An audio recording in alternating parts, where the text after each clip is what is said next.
በሱዳን የነበሩ በተለምዶ አጠራሩ የአርሚ 7 የህወሓት የቀድሞ ተዋጊዎችን የታድሶ ስልጠና የመስጠትና ወደ ማህበረሰብ የመቀላቀል ሂደት በአዋሽ አርባ ጊዜያዊ የዲሞቢላይዜሽን ማዕከል እየተከናወነ መሆኑ ተገለጸ። ብሔራዊ ታድሶ ኮሚሽን እንዳስታወቀው በሀገር አቀፍ ደረጃ በተሰራው ስራ ከ85 ሺህ በላይ የቀድሞ ተዋጊዎችን ወደ ሰላማዊ ህይወት መመለስ ተችሏል። ወንደሰን አፈወርቅ ዝርዝር አለው።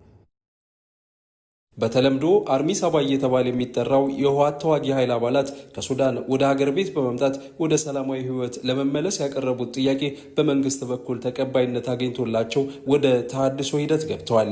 እነዚህ ከ500 የሚበልጡት የቀድሞ ተዋጊዎች የቀድሞ የመከላከያ ሰራዊት አባላት የነበሩ እንዲሁም በሰሜኑ ጦርነት ወቅት ህወሓትን በመደገፍ ሲዋጉ የነበሩ ናቸው።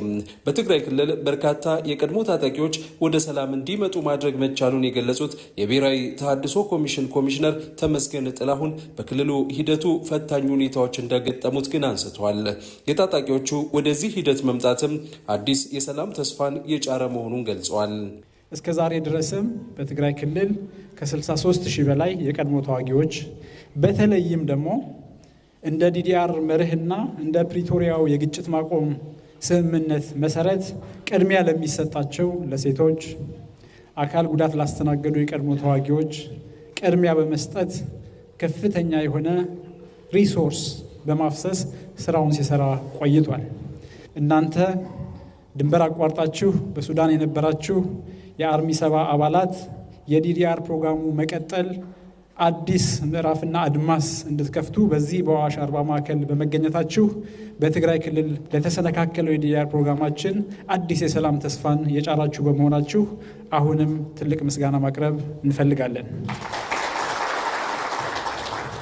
መንግስት ለብሔራዊ ታድሶ ኮሚሽን ስራዎች ከፍተኛ ድጋፍ ያደረገ መሆኑንም የገለጹ ሲሆን በተሰራው ስራ በአገር አቀፍ ደረጃ ከ85 ሺህ በላይ የቀድሞ ተዋጊዎችን ወደ ሰላም መመለስ መቻሉን ገልጸዋል።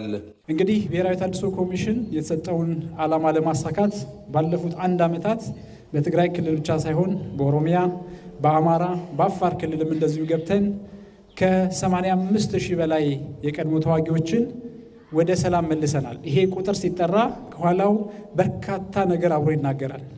ከ85 ሺህ የቀድሞ ተዋጊዎች ጀርባ የተሰበሰቡ በማህበረሰብ ውስጥ ግጭትን ሊያፋፍሙ የነበሩ በርካታ ቀላል ከባድ መሳሪያዎች እንዲሰበሰቡ ተደርጓል። የቀድሞ ተዋጊዎች በዲሞቢላይዜሽን የተሃድሶ ሂደት ሲያልፉ ለህይወት የሚሆናቸውን የተሃድሶ የስልጠና ሂደት እንዲያገኙ ተደርጓል። ስራ ፈጥረው ማህበረሰባቸውን የሚያግዙባቸው የክህሎት ስልጠናዎችንም በተወሰነ ደረጃ እንዲያገኙ አድርገናል። ይብዛም ይነስም ከሌሎች ወጣቶች እድል ባልተናነሰ መልኩ የስራ መጀመሪያ የሚሆን ካፒታል ሲድ መኒ በመልሶ መቀላቀያ ክፍያ መሰረት እንዲደርሳቸው አድርገናል። ይህም ከጦርነት ለወጣ ትልቅ ተስፋ በፊት ለፊቱ ለተደቀነ ወጣት ቀላል የሚባል ድጋፍ ነው ብለን አናስብም። በመከላከያ ሚኒስቴር የሰው ሀብት ዋና መምሪያ ኃላፊ ሌተናል ጀነራል አጫሉ ሸለመ በበኩላቸው ለዘላቂ ሰላም በሚል መንግስት ብሎም ተቋሙ የተለያዩ ውሳኔዎችን መወሰናቸውን ገልጸዋል። የተሰማራችሁበትን የሰላም ማስከበር ተልዕኮ ፈጽማችሁ በክብር መመለስ ሲገባችሁ በወቅቱ በተፈጠረው ሁኔታ በሰው ሀገር ቆይታችሁ የተመለሳችሁና በዲዲአር ያለፋችሁ አባላት ምንም እንኳን የምንመራበት መመሪያና አሰራር የሚደግፍ እንኳን ባይሆን ለዘላቂ ሰላም ሲባል መንግስትና ተቋሙ የጡረታ እድሜና ለጡረታ የሚያበቃ አገልግሎት ላለው እንደ ማንኛውም የመከላከያ አባል መብቱ እንዲከበር በመከላከያ ሰው ሀብት መመሪያ መሰረት የሚስተናገዱ ህግንና መመሪያን ተከትሎ እንዲከበርላችሁ ተወስኗል።